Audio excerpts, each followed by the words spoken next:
Selamat pagi Bapak Ibu yang terkasih, salam sejahtera, salam sehat bagi kita semua. Pada kesempatan ini saya diberi tugas untuk bersama-sama dengan Bapak Ibu sekalian belajar mengenai adult learner atau pembelajar dewasa.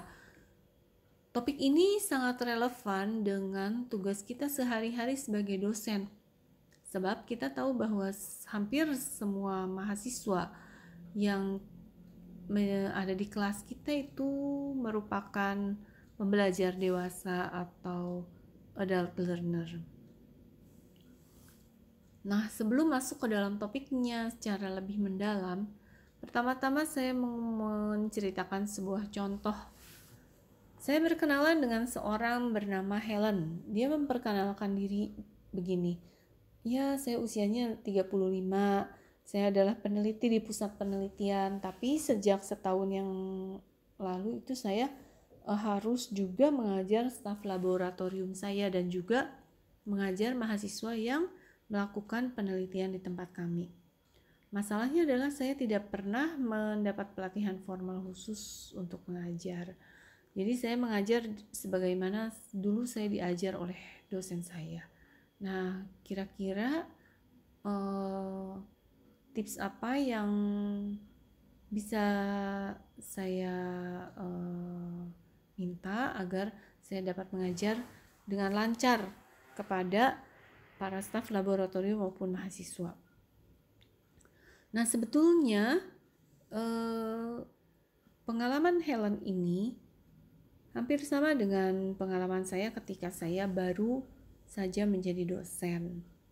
Setelah bekerja sekian bulan, kemudian tibalah saatnya saya dipercayai oleh kepala bagian kami untuk mendapat satu topik untuk diajarkan kepada mahasiswa. Nah, karena saya pun waktu itu dalam posisi belum mengikuti pelatihan mengenai pengajaran, maka saya pun melakukan hal yang sama dengan Helen tadi, yaitu saya mengajar seperti cara dosen saya mengajar saya, yaitu mengambil satu textbook yang wajib, kemudian di sana mengambil topik pembahasan yang harus saya ajarkan, yaitu waktu itu saya mendapat topik stroke. Lalu saya mengambil tentang stroke itu teorinya dari A sampai Z dari bab dalam textbook tersebut. Saya buat PowerPoint-nya dan disampaikan kepada mahasiswa. Sampai pada suatu hari saya mengikuti pelatihan mengajar, baru saya mengetahui bagaimana seharusnya atau bagaimana sebaiknya mengajar adult learner tersebut.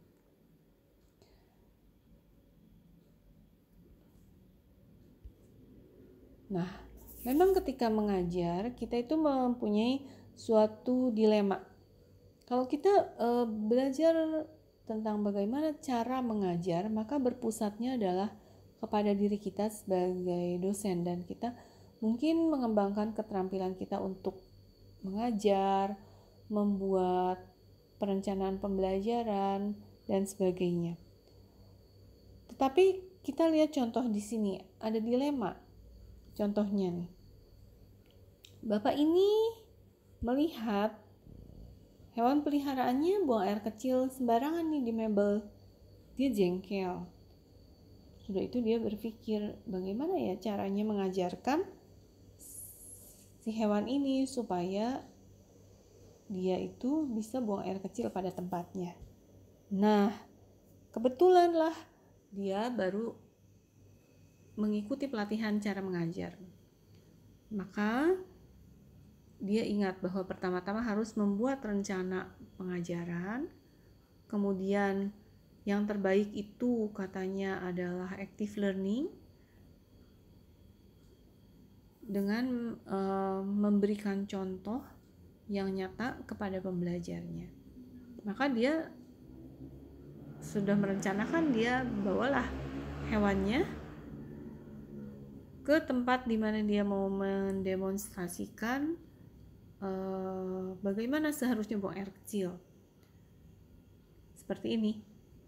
Dia udah mikir, wah ini pasti hewan saya belajar secara aktif nih, dengan melihat demonstrasi atau contoh. Sudah sukses lah pengajaran yang saya lakukan.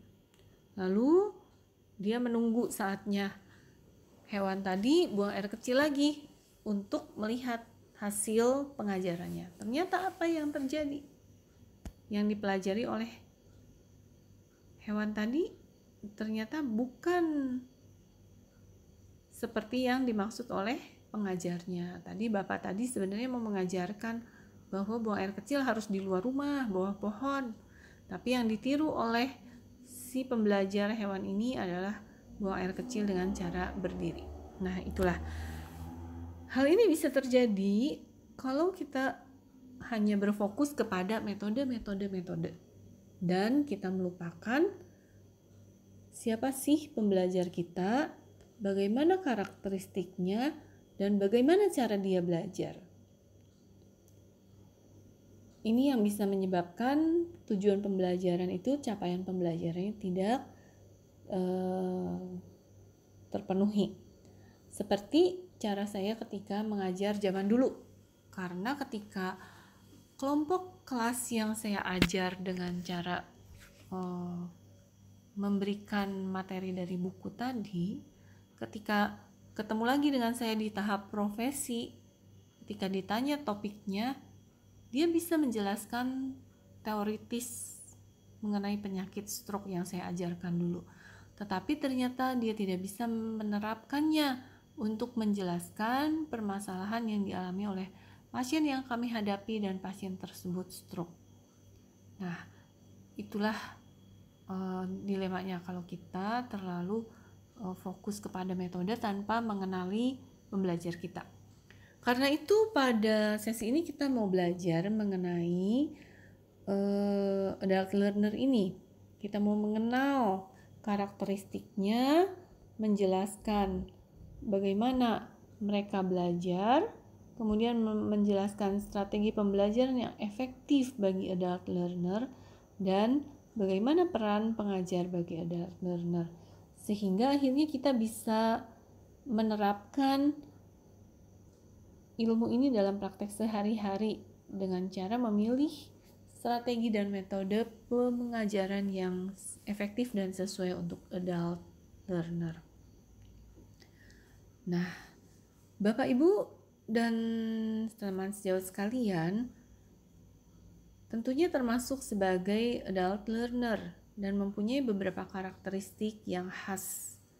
Ya, antara lain kalau ditanya sekarang misalnya, coba sebutkan karakteristik yang khas dari Bapak Ibu apa yang berbeda dari pembelajar anak-anak. Sudah pasti jawaban pertama adalah sudah memiliki pengetahuan dan pengalaman mengajar. Dan ketika masuk dalam sesi pelatihan tentunya sudah memiliki harapan sendiri. Sudah memiliki capaian pembelajaran yang ingin dicapai oleh diri Bapak dan Ibu. Itulah adult learner. Nah, marilah kita mengingat bahwa menurut dokter spesialis anak tuh, anak-anak itu bukan miniatur orang dewasa, sehingga harus ada ilmunya tersendiri. Maka hampir sama seperti itu, ketika kita membahas mengenai adult learner, kita juga harus ingat bahwa orang dewasa itu bukan anak-anak dengan fisik yang lebih besar, tetapi mempunyai karakteristik biologis, psikologis yang berbeda. Sehingga nanti pendekatan, strategi, metode pembelajarannya harus sesuai dengan karakteristik dirinya. Nah, sekarang kita akan membahas lebih dulu mengenai sejauh mana batasan dewasa yang dimaksud dalam pembelajar dewasa ini.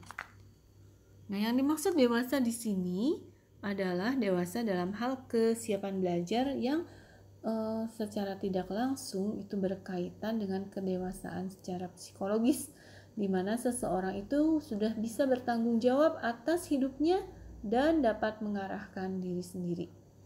Dan kedewasaan psikologis ini pada sebagian orang memang sejalan dengan kedewasaan biologis. legal dan sosial. Tetapi ada juga pada orang tertentu mungkin ternyata kedewasaan psikologis itu tidak sejalan dengan pertambahan usianya. Tetapi kira-kira untuk adult learner kira-kira itu pada usia di atas 18 tahun. Nah, untuk mempelajari pembelajar dewasa ini dipelajari dalam ilmu yang disebut andragogi sebagai lawan dari pedagogi. Pedagogi itu mempelajari pembelajaran anak-anak. Sedangkan andragogi adalah ilmu yang mempelajari pembelajaran pada adult learner. Dia berasal dari kata andros dan agogos, di mana andros itu artinya orang dewasa, agogos itu artinya adalah membimbing. Nah, terminologi andragogi ini pertama kali digunakan oleh Alexander Kapp pada tahun 1833. Tapi kemudian dikembangkan lebih lanjut oleh Malcolm Knowles pada tahun 1988 dan dikembangkan terus sampai buku terakhirnya adalah pada tahun 2005. Nggak tahu juga ya kalau sesudah itu ada buku baru lagi dari Knowles ini mengenai andragogi. Nah, dalam bukunya itu Malcolm Knowles ini mengemukakan ada 6 asumsi tentang adult learner, di mana karakteristik yang pertama dari seorang adult learner adalah mempunyai kebutuhan untuk mengetahui sesuatu, karena ketika dia melakukan pekerjaan sehari-hari pada suatu hari menghadapi permasalahan dan ilmu yang dimiliki, keterampilan dan pengalaman yang dimiliki tidak cukup untuk menyelesaikan permasalahan itu, maka timbullah kesadaran bahwa dia memiliki kebutuhan untuk mengetahui hal baru untuk meningkatkan kompetensinya. Karakteristik yang kedua adalah self-directed, dapat mengarahkan diri sendiri dan bertanggung jawab atas kemajuan pembelajarannya. Kemudian ciri khas lainnya adalah adult learner telah memiliki pengalaman sebelumnya atau prior knowledge yang cukup untuk dijadikan sebagai sumber pembelajaran awal. Adult learner juga mempunyai kesiapan untuk belajar. Dan kalau dilihat dari orientasi belajarnya, maka mereka lebih tertarik dengan pembelajaran yang berbasis permasalahan dan memiliki motivasi internal. Itulah karakteristik yang khas yang membedakan adult learner ini dari pembelajar yang anak-anak. Ini adalah dua kutub yang berbeda, sehingga dapat dimengerti kalau begitu bahwa untuk mengajar orang dewasa ya kita harus sesuai dengan karakteristik tersebut dan tidak bisa menggunakan metode yang kita pergunakan untuk anak-anak. Nah, hasil penelitian Knowles tadi jika dihubungkan dengan model pembelajaran melalui pengalaman atau experiential learning dari Kolb dapat memandu kita untuk memilih strategi pembelajaran yang sesuai. Nah, kita lihat skema Kolb ini. Menurut Kolb, seorang pembelajar memiliki modal awal berupa concrete experience atau pengalaman sebelumnya. Yang dimaksud pengalaman di sini bisa berupa pengetahuan, keterampilan, problem yang dihadapi atau solusi yang pernah diambil dalam menghadapi permasalahan. Nah, ketika si experience atau prior experience ini dihadapkan kepada pengetahuan baru, baik yang dia cari sendiri ataupun diberikan dalam rangka pengembangan diri SDM, maka seorang pembelajar dewasa akan melakukan observasi dan refleksi, di mana mereka akan mereview, mengevaluasi konsep dan asumsi yang telah dimiliki berdasarkan input baru, atau sebaliknya merefleksikan, mengobservasi input baru, ilmu baru dengan ilmu lama yang telah dimiliki. Nah, kemudian setelah itu dia akan memformulasikan konsep yang baru tersebut, gabungan dari yang lama dan yang baru, menjadi suatu konsep yang diformulasikan secara abstrak, kemudian membuat kesimpulan baru atau generalisasi baru. Pada tahap berikutnya dia mengkonsolidasikan pemahaman baru ini dengan menerapkannya dalam pekerjaannya, kemudian menguji implikasinya pada situasi baru yang dihadapi. Nah, nanti kalau terbentur pada permasalahan yang tidak bisa diselesaikan, dia akan kembali berulang lagi siklus ini, mulai dengan mengevaluasi pengalaman tadi dibandingkan dengan yang baru dan seterusnya. Nah, berdasarkan pengetahuan kita tentang teori Knowles dan Kolb ini, maka kita itu harus menyediakan berbagai macam strategi pembelajar agar dapat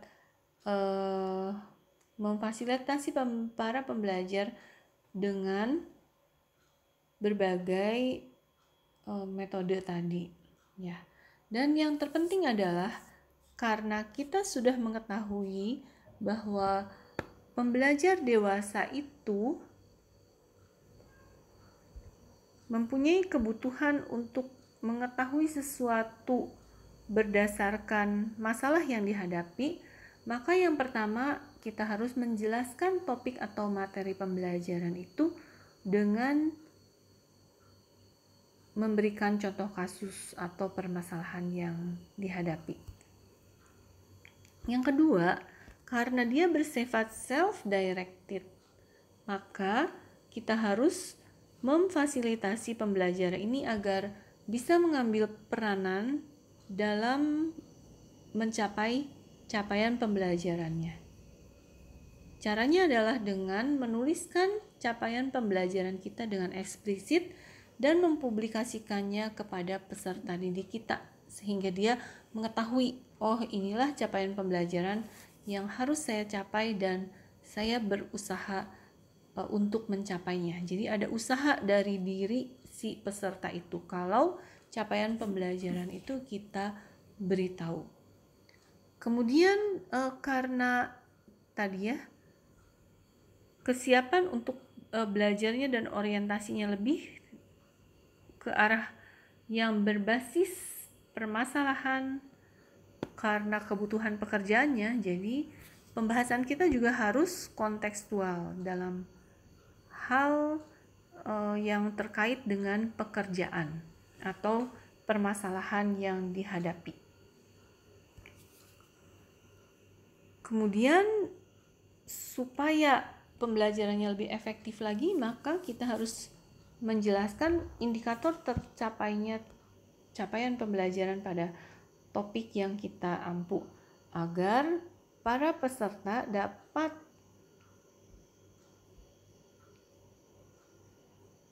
melakukan siklus Kolb ini dan menerapkan tahap keempat, yaitu mengevaluasi diri ketika dia sudah berusaha untuk melakukan pembelajaran dengan cara yang 1, 2, 3. Ketika diberitahu indikatornya, dia akan mengevaluasi diri berdasarkan indikator tadi. Jadi dari karakteristik pembelajar dewasa saja kita sudah mempunyai beberapa pemahaman mengenai strategi pembelajaran apa yang dapat diimplementasikan secara efektif untuk pembelajar yang dewasa. Ya, seperti ini tadi ya. Nah, dan jangan dilupakan bahwa pembelajar dewasa itu karena sudah berpengalaman maka harus dihargai, baik berdasarkan usianya maupun pengalaman peserta didik kita harus dihargai. Kemudian kita harus menggunakan teknik eksperiensial, memberikan pengalaman baru dengan contoh kasus, memberikan contoh aplikasinya dalam praktek, dan memberikan kesempatan atau tugas untuk mempraktekkan. Ya, kemudian memfasilitasi proses belajar mandiri yang bisa dilakukan oleh peserta didik tadi. Nah, marilah sekarang kita membahas mengenai subtema yang kedua, yaitu menjelaskan mengenai prinsip pembelajaran orang dewasa atau adult learning theories, dan sekaligus dengan strategi pembelajaran apa yang efektif bagi adult learner. Nah, sebenarnya di sini ada beberapa slide yang menjelaskan learning teorinya saja, dan di belakang ada slide yang menjelaskan metode pembelajaran yang cocok untuk teori tersebut apa, dan peran yang diharapkan dari dosen di sana itu apa. Nah, karena kita mau membahas mengenai teori belajar, maka kita harus mengetahui definisi pembelajaran bagi pembelajar dewasa. Nah, Bapak Ibu sekalian dapat melihat dalam situs resmi UNESCO, Institute for Statistics, yang menjelaskan definisi adult education. Dalam definisi tersebut dijelaskan bahwa pembelajaran bagi adult learner tujuannya harus berupa peningkatan kompetensi diri.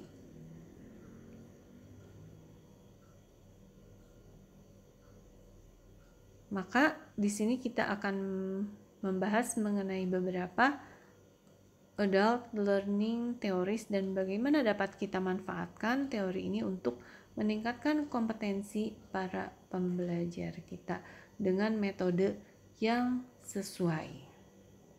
Dan perlu diingat ketika kita membahas mengenai learning atau belajar, di sini adalah meliputi belajar dalam ketiga domain pembelajaran, yaitu knowledge, psikomotor, dan attitude. Pengetahuan, keterampilan psikomotor, dan perilaku atau attitude. Yang pertama, kita akan melihat mengenai instrumental learning theories yang berfokus pada pengalaman individual sang pembelajar. Nah, dalam payung besar instrumental learning theories ini ada behavioral theory, ada cognitivism, dan experiential learning. Menurut teori behavior di sini, perubahan perilaku peserta didik dapat terjadi kalau ada stimulus dari lingkungan dan peserta tersebut memberikan respons. Yang dimaksud dengan stimulus di sini bisa berupa reinforcement positif yang kita kenal dengan reward, atau reinforcement negatif yang kita kenal sebagai punishment. Nah, beberapa ahli mengatakan bahwa teori ini cocoknya untuk pembelajar usia anak dan remaja. Tetapi ada kalanya kita tetap menerapkannya dalam praktek mengajar kepada adult learner. Dalam contohnya adalah begini. Misalnya ketika kita memberikan nilai positif, nilai tinggi adalah reinforcement positif atau reward bagi pembelajar kita, bagi mahasiswa kita, sedangkan nilai minus atau sanksi itu adalah merupakan punishment bagi mahasiswa kita. Dengan stimulus nilai tinggi atau nilai minus tadi, maka kita mengharapkan respons berupa usaha dari pembelajar untuk mencapai nilai yang baik, untuk melakukan tugasnya, menyelesaikan dan mengumpulkan tugasnya pada waktu yang ditentukan. Nah, dalam hal proses mengajar dari diri kita sebagai dosen, Hasil belajar dapat dikondisikan spesifik dan terukur dengan stimulus berupa pass or fail, lulus atau tidak lulus. Itu juga sama, jadi stimulusnya itu lulus atau tidak lulus. Dengan stimulus itu, respons yang diharapkan dari peserta didik adalah berusaha untuk mencapai kriteria kelulusan dan dia lulus. Dan teori ini mendasari pengembangan teori taksonomi tujuan pembelajaran dari Bloom. Nah, kelemahannya teori ini mengabaikan faktor internal individu tadi karena hanya mengasumsikan bahwa kalau dikasih stimulus begini mestinya responnya seperti itu. Yang kedua adalah kognitivisme. Nah, pada kognitivisme ini fokusnya adalah pada proses belajar secara psikologis atau secara mental berkaitan dengan pengolahan informasi dalam memori.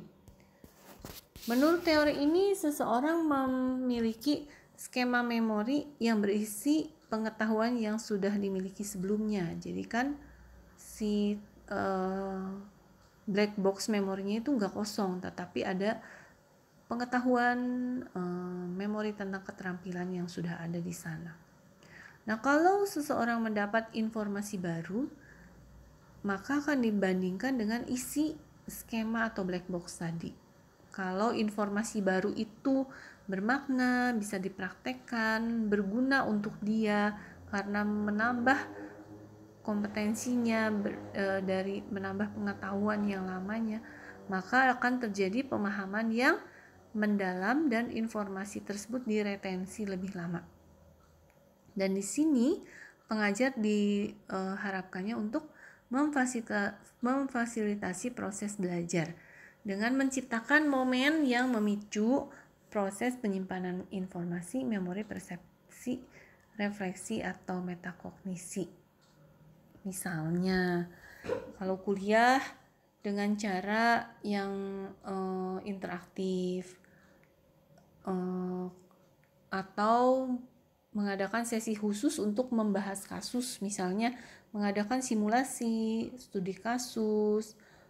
Kemudian kalau di kedokteran ada tutorial problem based learning ya, kemudian bisa juga dengan sesi demonstrasi, dengan sesi praktikum, praktek keterampilan, laboratorium, studio, bengkel kerja atau proyek. Jadi pada prinsipnya strategi pembelajaran yang cocok untuk dilaksanakan yang sesuai dengan teori kognitivisme adalah yang bersifat student centered dan learning oriented. Nah, yang berikutnya adalah experiential learning. Nah, itu menurut Brunner dan juga menurut Kolb ya. Di sini kita sudah bahas tadi kalau menurut Kolb seperti apa. Yang intinya adalah bahwa pembelajaran itu difasilitasi dengan adanya pengalaman baru. Maka di sini pembelajarannya berdasarkan pengalaman, baik itu bisa berdasarkan berbasis problem, bisa juga pengalaman di tempat kerja, namanya workplace based learning. Misalnya workplace based learning itu misalnya praktikum, kerja di studio, bengkel, magang, melakukan penelitian, kuliah kerja nyata, atau on the job training. Itu juga termasuk metode pembelajaran dari strategi yang disebut sebagai problem based ataupun workplace based. Ini adalah yang bisa dilakukan untuk pembelajar dewasa sesuai dengan experiential learning teori. Kemudian ada juga teori humanistik yang mengatakan bahwa seorang pembelajar dewasa itu bersifat self-directed. Fokusnya adalah pada humanistik ini fokusnya adalah pada kebebasan yang dimiliki oleh seorang dewasa untuk mengembangkan dirinya, untuk mencapai potensi maksimal dirinya. Dalam hal ini, strategi pembelajaran yang sesuai adalah student-centered dan learning-oriented. Kemudian ada juga teori pembelajaran transformatif yang mengeksplorasi metode di mana refleksi kritis dapat digunakan untuk memfasilitasi pembelajaran pada adult learner. Jadi di sini disebutkan bahwa perubahan perilaku atau pembelajaran terjadi jika seorang peserta didik mampu melakukan refleksi kritis. Jadi dalam hal ini ya kita harus memberikan suatu trigger atau katalis berupa masalah yang membuat si pembelajar itu akan mereview pengalamannya, pemahamannya, melakukan refleksi secara kritis terhadap pemahamannya berdasarkan adanya masalah yang dihadapi. Kemudian melakukan sesuatu untuk meningkatkan pemahamannya. Jadi jelas dalam hal ini karena triggernya berupa masalah, maka strategi yang sesuai adalah problem based learning. Sedangkan metodenya bisa berupa studi kasus, diskusi dalam kelompok kecil, proyek kolaboratif, simulasi, penelitian. Berikutnya kita melihat ada social theories of learning. Menurut teori sosial, maka belajar dan berpikir adalah aktivitas sosial.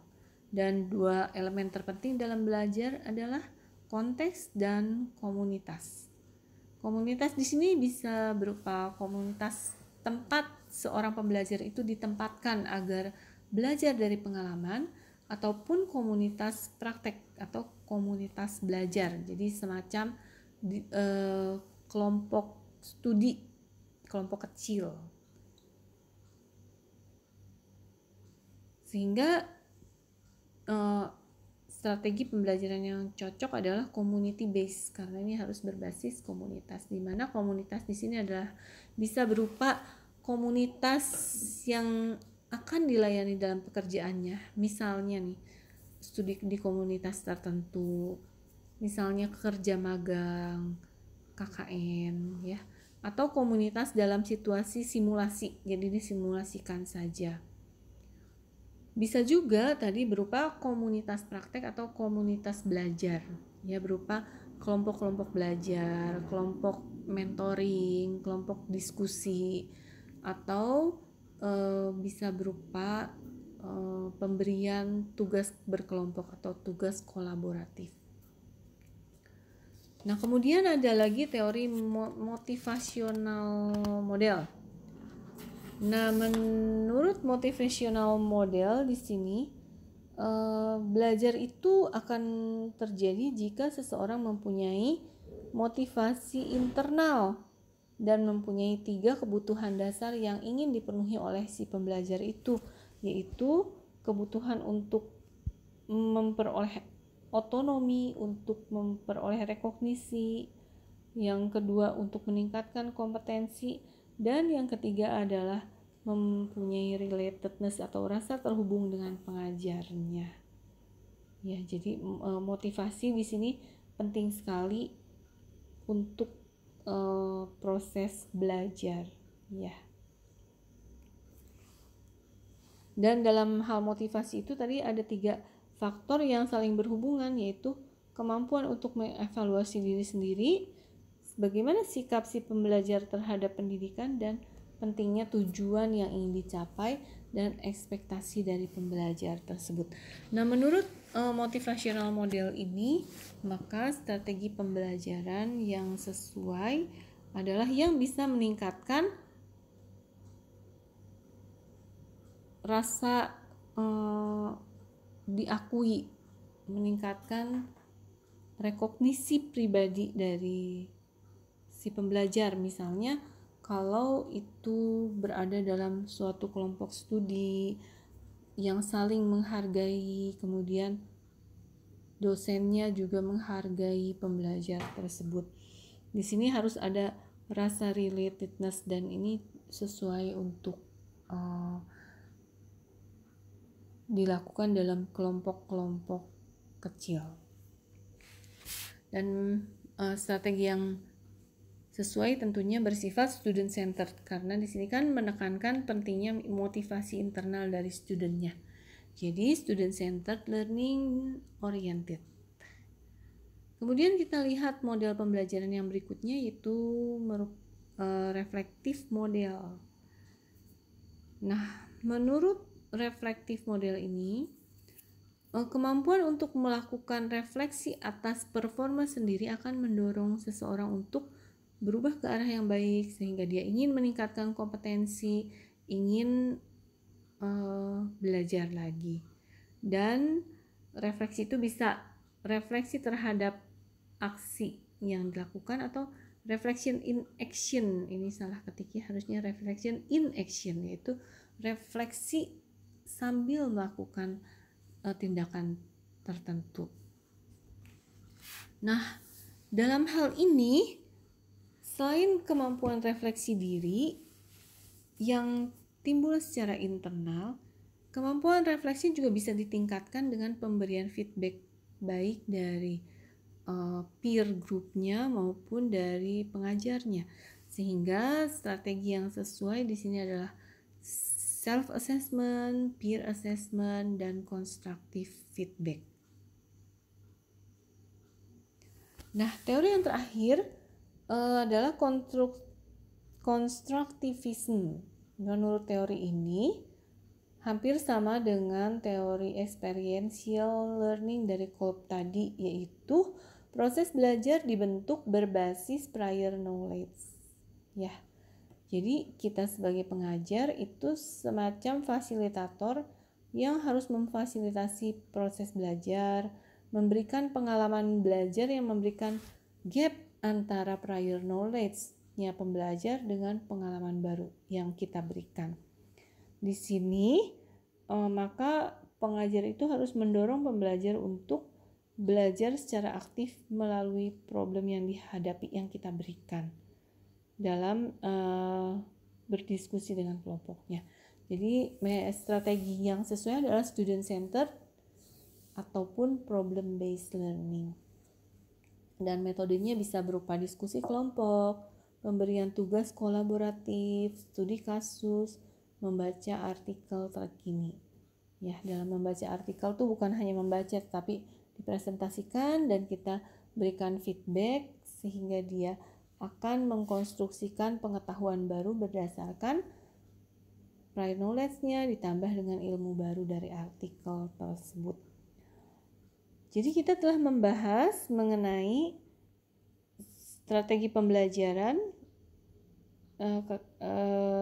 teori-teori pembelajaran, dan juga strategi pembelajaran yang efektif bagi adult learner tadi ya. Nah, nanti kita akan membahas mengenai peran pengajar dalam adult learner, bagi adult learner.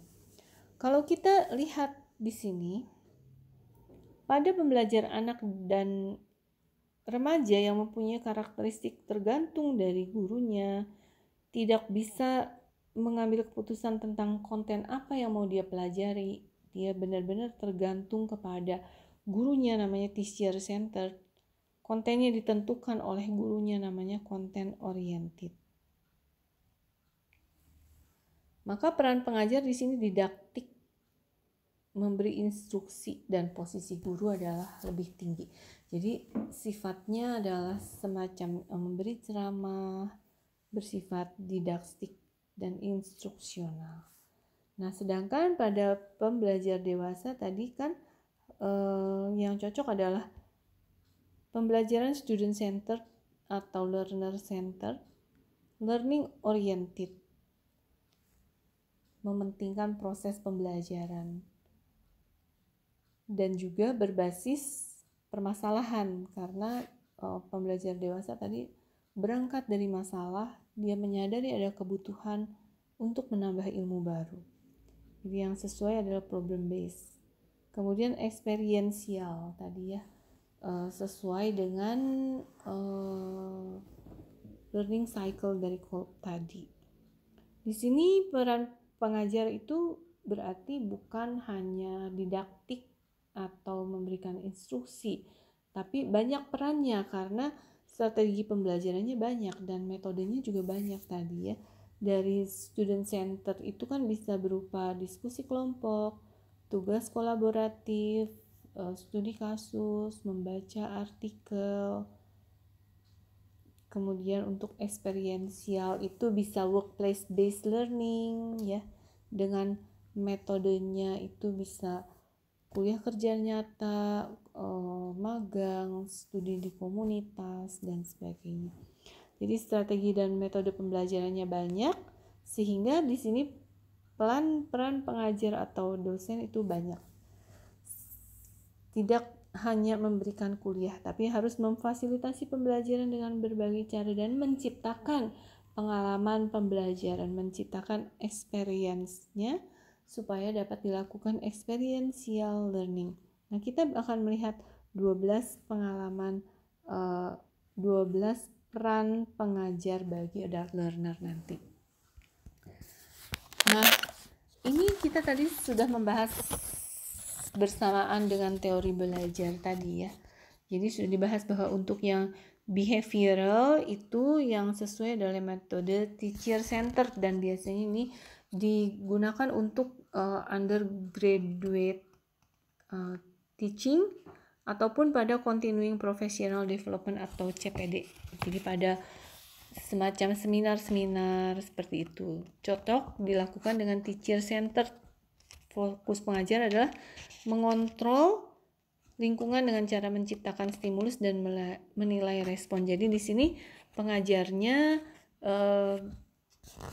memberikan kuliah di situ, baik kuliahnya live maupun bisa berupa distance learning ataupun e-learning atau mendemonstrasikan suatu keterampilan. Ya, jadi di sini perannya adalah memberikan lecture, mendemonstrasikan sesuatu, didaktik instruksional.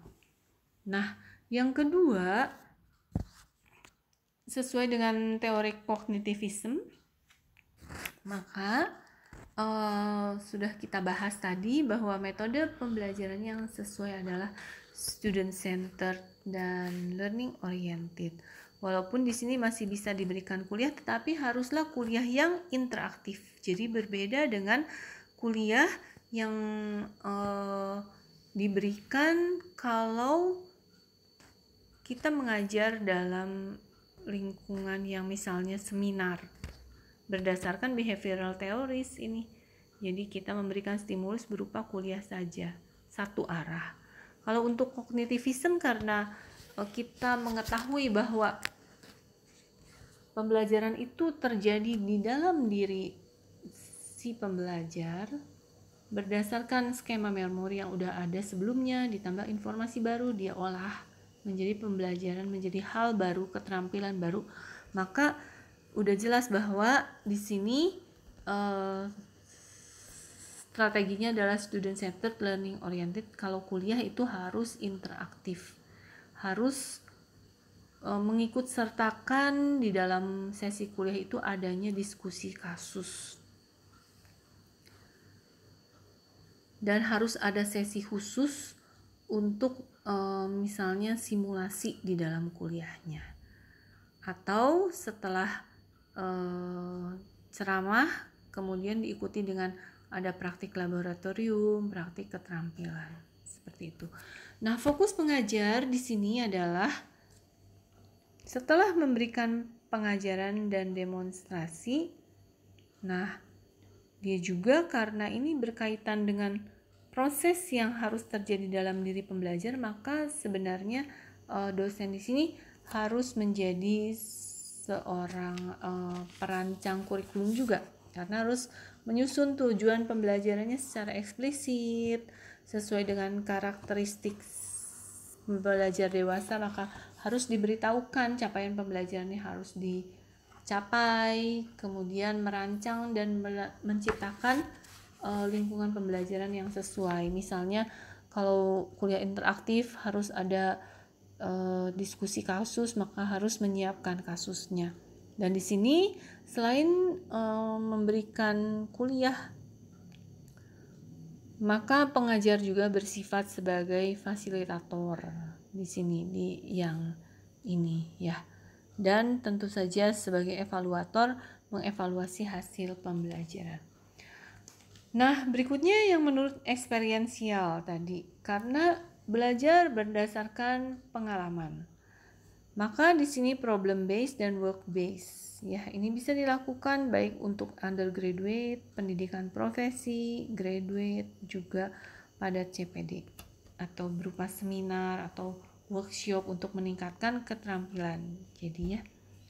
Nah, dalam hal ini berarti peran dosennya adalah tadi merancang kurikulumnya, lingkungan pembelajarannya, kemudian kalau mau belajar berdasarkan problem, menyiapkan problemnya yang harus dibahas oleh si pembelajar itu, ya.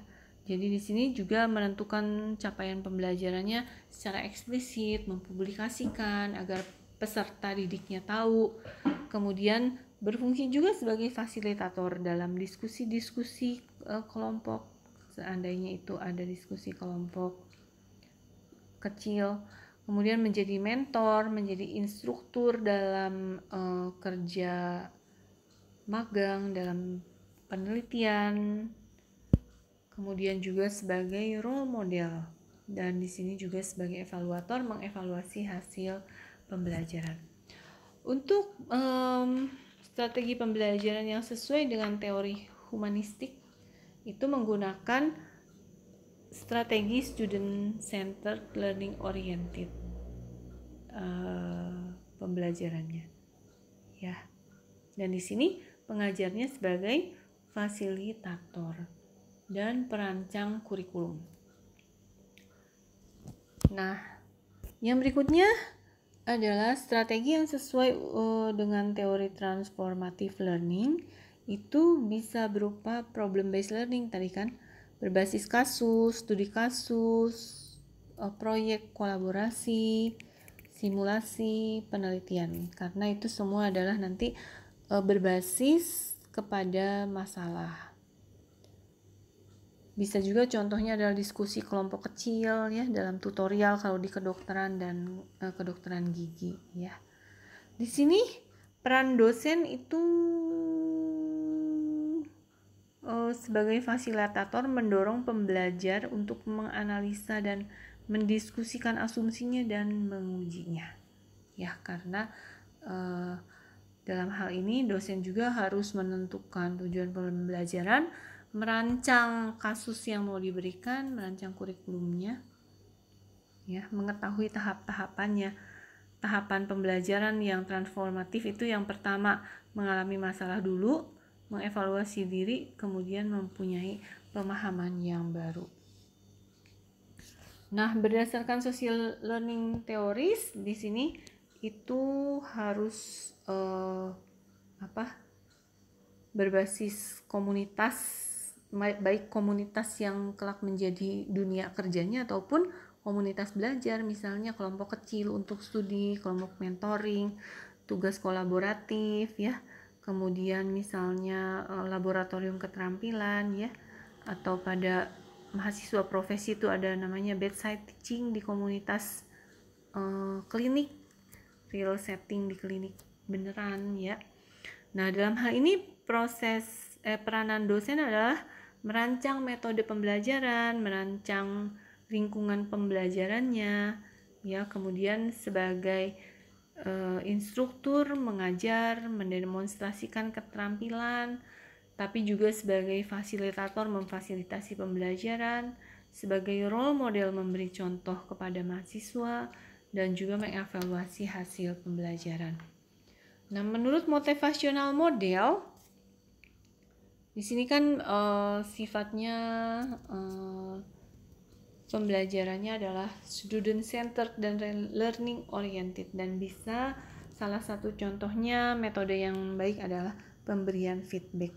Di sini dosen harus membangun lingkungan pembelajaran yang kondusif dan relasi yang positif yang baik antar pengajar dengan pembelajarnya, sehingga nanti dia bisa memberikan feedback yang konstruktif.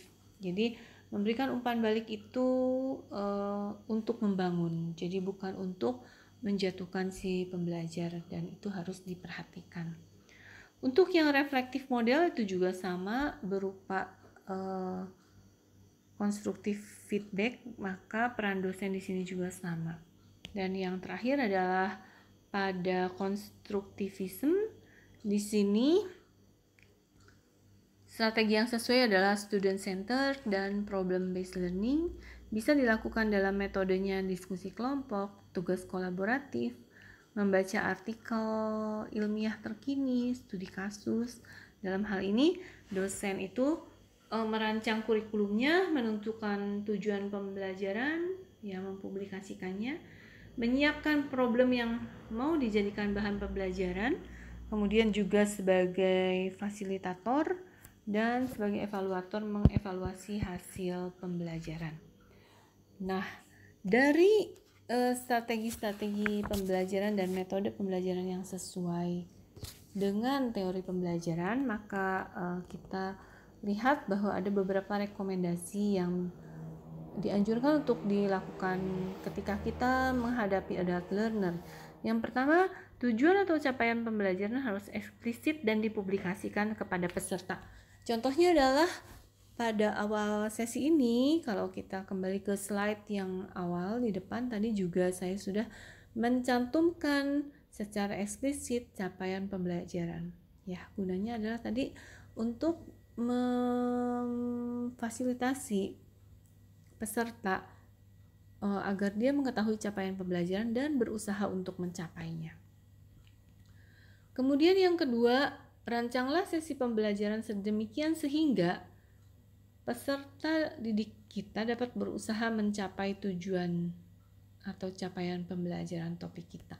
Ya, jadi selain dengan kuliah atau ceramah, mesti ada contoh kasus, kemudian didiskusikan, ada demonstrasi keterampilan dan sebagainya.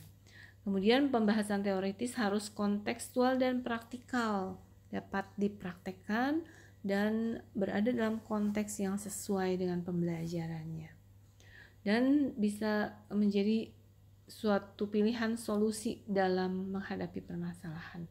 Kemudian gunakan variasi strategi dan metode pembelajaran agar pembelajar itu dapat belajar lebih komprehensif.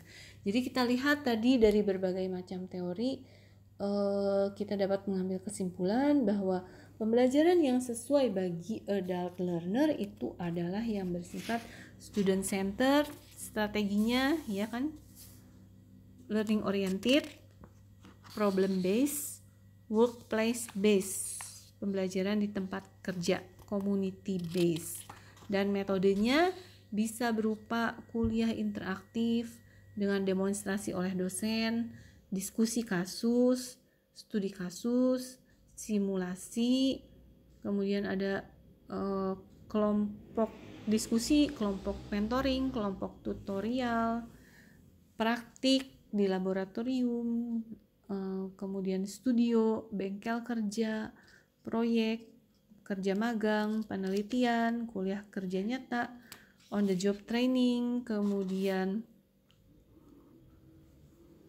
pembelajaran kolaboratif, dan pemberian konstruktif feedback. Jadi dalam satu sesi pembelajaran kepada adult learner, seyogianya menggunakan beberapa strategi maupun metode pembelajaran, sehingga nanti pembelajarannya lebih komprehensif. Bukan hanya dalam domain pengetahuan pun kalau dalam taksonomi Bloom bukan hanya mengetahui, tetapi tingkatan yang lebih tinggi. Bukan hanya keterampilan, tapi juga perilaku. Jadi lebih komprehensif dalam ketiga domain taksonomi pembelajaran dan mencapai kompetensi yang lebih tinggi. Nah, kita di sini bisa melihat dalam gambar di sini bahwa yang diharapkan untuk dicapai oleh pembelajaran dewasa itu bisa step by step. Ini saya mengambil model dari segitiga Miller yang terkenal di dalam medical education, tetapi di sini dibuat modifikasi sedikit. Bahwa pembelajaran itu mesti step by step dari mengetahui atau knows, kemudian knows how to use the knowledge, kemudian shows how, dan does. Nah, kita lihat bahwa untuk knows ini itu adalah dalam domain pengetahuan atau knowledge, dan di sini bisa diberikan berupa lecture atau ceramah, baik itu live maupun virtual atau e-learning, e-lecture ya gitu. Kemudian kalau pengetahuannya sudah cukup, itu harus dapat diaplikasikan, digunakan untuk aplikasi dalam praktek untuk memecahkan suatu permasalahan, untuk diskusi, untuk studi kasus ya, sehingga dalam mencapai knows how ini ada kompetensi tertentu dari pengetahuan yang dimiliki oleh pembelajar tersebut. Nah, kedua yang di bawah ini adalah domainnya adalah pengetahuan. Sedangkan yang shows how dan does ini adalah dalam domain keterampilan psikomotor atau skills. Shows us itu adalah dalam bentuk performance, yaitu perform dalam lingkungan simulasi. Misalnya ini kerja praktik di laboratorium dalam suatu simulasi lingkungan, atau misalnya dalam laboratorium keterampilan skills lab. Nah, sedangkan kalau melakukan sesuatu secara independen dalam situasi real, itu udah termasuk yang DAS, yaitu kompetensi tertinggi yang dicapai. Nah, ini step by stepnya yang harus dicapai oleh seorang pembelajar dewasa, dan metode pembelajaran apa yang bisa dilakukan untuk mencapainya. Sekarang kita membahas mengenai peran pengajar bagi adult learner. Sebenarnya kalau kita tadi sudah membahas yang ini, bagaimana teori 1 sampai 7 itu dikorelasikan dengan metode pembelajaran dan peran dosen, maka kita sudah bisa menyimpulkan nih, ternyata peran dosen itu banyak sekali, bukan hanya untuk memberikan pengajaran. Dan dapat disimpulkan bahwa peran dosen itu ada beberapa. Kita mengambil suatu contoh. Ini mengadopsi adanya 12 peran dosen menurut Harden ya. Nah, kita lihat di sini bahwa dosen itu mempunyai peranan yang banyak sekali. Di sini Harden bisa mengidentifikasi ada 12 peranannya ya. Yang pertama sebagai content expertise. Kalau berkontak dengan mahasiswa, maka dia menjadi role model, baik dalam mengajar maupun sebagai on the job role model. Kemudian sebagai information provider, dia bisa memberi kuliah lecturer, atau sebagai practical teacher, memberikan demonstrasi dalam keterampilan. Nah, kemudian dosen juga tadi harus menjadi resource developer, membuat panduan pembelajaran ya, membuat materi pembelajaran, seperti tadi kalau kita mau mengadakan studi kasus, memberikan contoh kasusnya, kita yang membuatkan.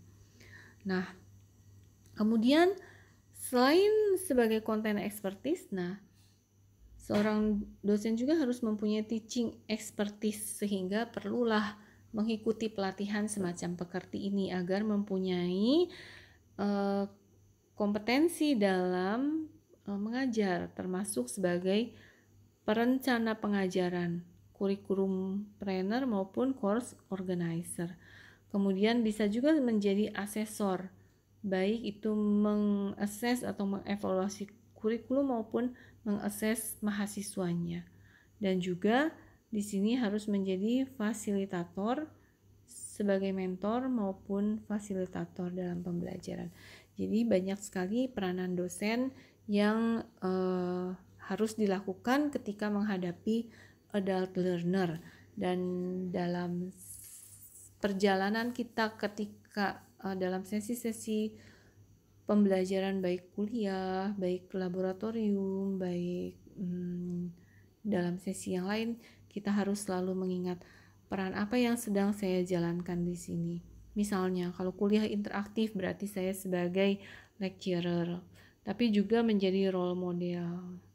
Nah, kalau dalam diskusi kelompok maka saya sebagai fasilitator di sini untuk memfasilitasi proses pembelajaran.